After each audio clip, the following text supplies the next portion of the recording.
फरीदाबाद जिताणो महासभा चुनाव में। रमेश फरीदाबाद जिताणो महासभा चुनाव में।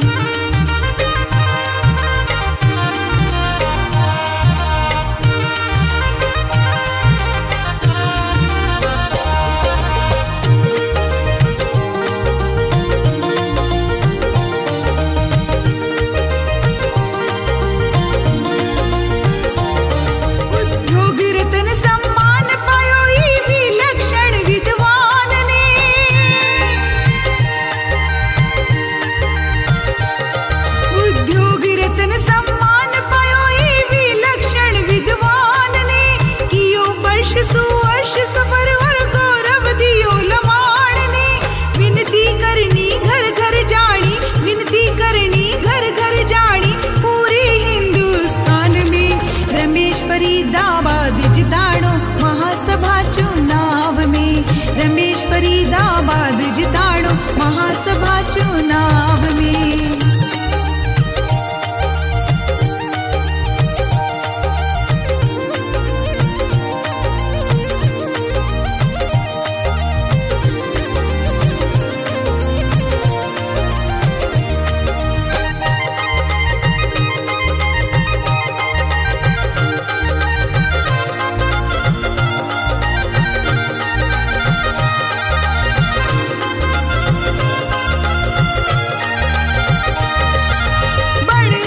जो समाज को आईना वोट दियो गुणवान ने।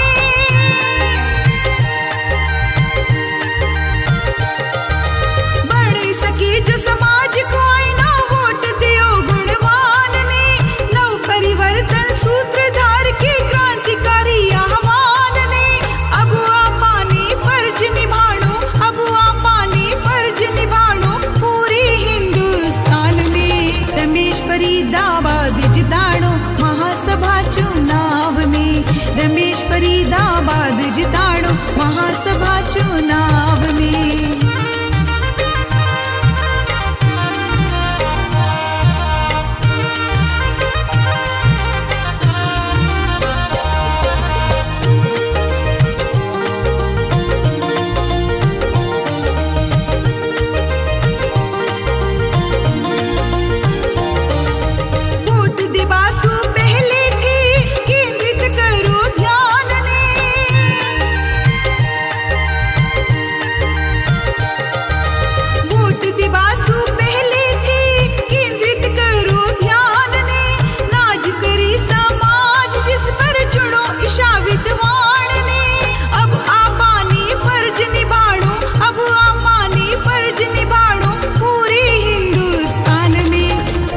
फरीदाबाद जिताणो महासभा चुनाव में।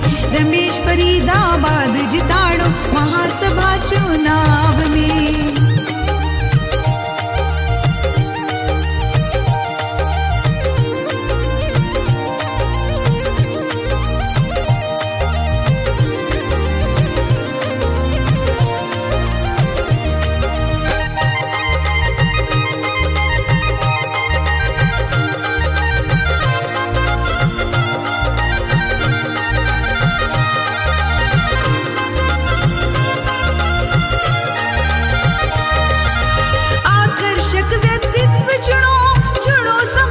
किसान ने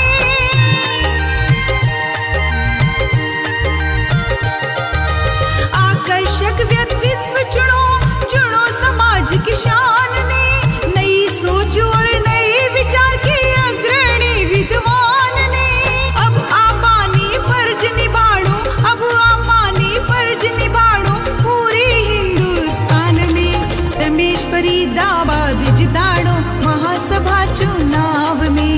रमेश फरीदाबाद जिताणो महासभा चुनाव में। गूंज रह्यो है एक नाम ही, गूंज रह्यो है एक नाम ही पूरा हिंदुस्तान में। रमेश फरीदाबाद जिताणो महासभा चुनाव में।